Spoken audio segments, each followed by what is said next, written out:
technical level, Africa, we are still very much behind. The reality is we don't have a number of training schools that actually, focus on aviation. There are very few. We've got to send guys over to Boeing, Airbus, train them there, and then bring them back. Exactly. So when you're looking at engineers or pilots, those are some of the skills that are very difficult to just walk in and find because the training is not carried out here. Certain equipment types are not in place in Africa. For example, within East Africa, we were literally one of the first operators of the Airbus, the 319s. Yeah, and therefore to find rated pilots on the Airbus is not easy.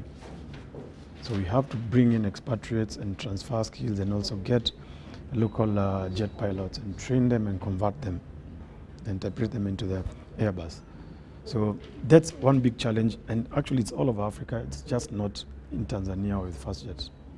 All over Africa you have a big requirement for pilots, but they're not readily available, and engineers too. But again, when you start looking at other soft aspects like even commercial, like I mentioned earlier, there are very few huge airlines within Africa. And number two, also most African countries don't have a big number of airlines whereby you have turnover of skilled staff. So you'll find most of the African countries will go out to look for expatriates to come in and transfer skills. But the interesting bit again is you have another level of brain drain, because you train your people and they go out. Let's talk about currencies, if we may. Tanzanian shilling has been absolutely battered by the dollar so far this year.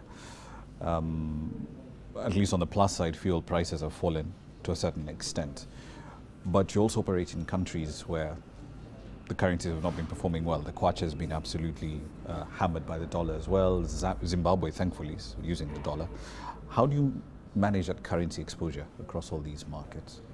I would say just like most airlines, but for FastJet, we really base our fares on the dollar.